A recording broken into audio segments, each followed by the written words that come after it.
Here's part 2 of our conversation with Bill Champlin. I'm John Beaudin from Rock History Music. You didn't have to audition, did you? Or did you have to audition for Chicago? No, I mean, I had written a song with Danny. Sunny Think Twice was the name of the song. And because I'd met Danny some other time doing something else. And Danny was, he was digging where the song was going. And I went up to the rehearsal hall, which happened to be at Danny's house. It was his recording studio. And they were rehearsing, and I heard most of the material they were planning on doing for the next record. I just went, this ain't gonna fly. There's nothing here. It's a little self-indulgent. And Danny called me one day and said, what do you think would be happening if we got David Foster as a producer? And I said, dude, you'll probably have to throw away everything you got except maybe Sunny Think Twice, and I'm not even sure about that. Mm-hmm. And David's going to have to get in on the writing because he ain't going to do it with the songs that I heard. And they had a talk, and that's the way it came down. So David started cutting the record with them, started cutting tracks with them, and he started writing with Peter and with Jim. And it started to happen. The music was starting to get better. I mean, 16 was a little more band oriented. 17 was just pop city all the way around. Let's start there. I'm curious, and you and I touched on this last time we talked. And it's an obvious question, but what's that do to you when you're there and you're going like this? Are you thinking, I'm going to make every moment? I mean, what was going through your mind? Well, I was just driving home from a benefit with Danny Seraphin that we did up in Fresno. So I was driving from Fresno to L.A., and I just kind of itched, and I went like that. And I looked at it, and I went, well, we're on now. It's on now, And, the cancer itself was prostate cancer. It was pretty aggressive, still probably considered aggressive. I mean, I take lots of stuff to keep it starved, And so like my doctor says, I never say cancer-free. I just say I'm buying you a bunch of years. Which is pretty cool. I mean, he's a great music fan, great guy, and a great friend. So, if you got situations where you got doctors, good idea to be friends with them. It's helpful to get on a first name basis, So, I mean, I did that. The thing is that the weird thing about it was that I was diagnosed on Monday, and my son Brad passed away the next day from esophageal cancer. Sorry. Really bad week. It's just a bad week, Having said that, would this album have been different? Because that's got to change you. Because like I said, like I listened to this album, I'm going, okay, it sounds modern. He tips his hat to the old Bill Champlin, tips his hat to that Chicago sound. There's a little bit of everything in here for everybody. A little bluesy here, but more. It's a great pop record, power pop record, but it's modern. Tell me about the process of you picking these songs. Well, I think a lot of it, some of them were already there. Another Lie was already there. That's pretty much about my relationship with Brad the last couple of years while we were dealing with his cancer. And that's, if you just hear the song and don't know the story, it's like, it's a cool song.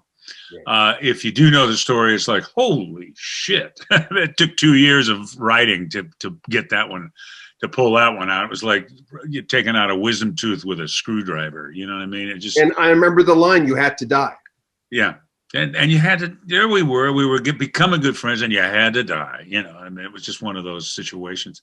And we all, a lot of people have dealt with it. So I figured I'm going to write about it. So if you feel even close to the same way, I just realized a lot of people, when someone dies and they write about them, they turn them into angels when they were alive. And I just didn't, that's not true. It's not honest. So it's you got to kind of listen closely to the tune to see what's going on. But, I just Bruce sent this track that had my buddy George Hawkins playing bass on it. And he found the track. It had been cut like 5 years ago. George passed away 2 years ago.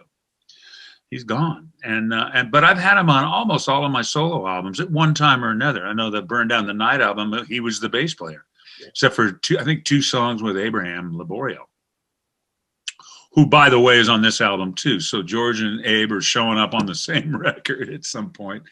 And I wasn't going to do one without calling Greg Matheson and getting him into it. So we got 3 tunes with Greg, and his tracks are just groove. So what's kind of cool about the record, I mean, it's sort of about truth. It's sort of about gratitude. it's sort of about, pretty deep stuff. I mean, I read somewhere that if it isn't personal, it isn't art, Yeah. And I was going, I've made pretty good craftsman records. Look how good I can produce. Look how well I can stack vocals and this, that, and the other thing.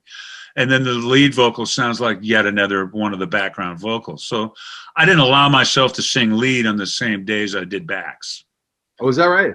Yeah, I mean, I got to go after this, and I just reminded myself, think of the lyrics while you're singing them. Don't just knock them off like they're a mathematical thing. I mean, I did a lot of background dates, and it was pretty easy to fall into that mode of trying. Well, you got to be perfect. It's got to be mathematical. It's got to hit.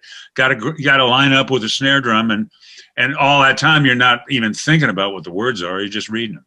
Yeah. Who's the drummer on this? Well, the first song was Vinnie Colaiuta was on drums. And that's just the track that Bruce sent me. And so I wrote that with Tamara. I mean, we got the track and we had pencil and paper out in a minute. We're like, whoa, we got to do this one. Especially Tamara. She said, oh, you don't want it, I got it. I said, no, I want it for sure. I had him, and then I had Alan Hertz on half the rest of the record. And I had a guy named Gordon Campbell, who's kind of cool. He plays left-handed, but he sets up the drums right-handed. So he plays his hat like that and hits his backbeats 2 and 4s with his right hand. It was kind of weird watching it, but neither here nor there. He's a really, really good drummer. Carmen turned me on to him because Alan was out in Nashville cutting some stick stuff. So I couldn't use him on the whole record. So, and then I got Alan, and Alan played the other half of the stuff. Alan plays with the Sons. And he mixed the record. He's a great Pro Tools engineer. And we had it mastered by a guy named Joe Gasworth, who's kind of a legend. First thing he said is like, I'm flying this to tape. This is going to tape. He's got a really an old vintage, looked like an Ampex maybe of, a half inch 2-track. So the bands are 1/4 inch. Not much. You don't get that much with a lot of stuff. So he says, I'm gonna master this off of tape. Wow, I didn't know that. Yeah, you can still do it that way. I mean, I think Bernie, a handful of mastering engineers, they realize that they can't work without Pro Tools or Logic or whatever, whatever's going on, Ableton or any of the different things. But somehow the final thing, I remember one time Alan mixed something of Tamara's and he flew it to 2 tracks on a 24 track. And when it went over there, they were real jagged looking sound, like they always look like. Yeah. When it came back, it looked like a caterpillar. It just warms it up.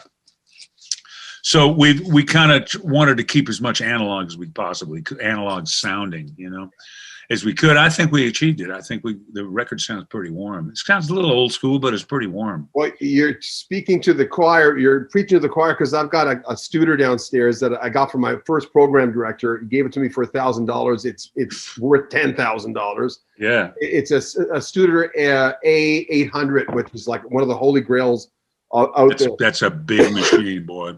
I mean, I think they cut all the Thriller stuff on 3 or 4 of those. Is that right? Yeah.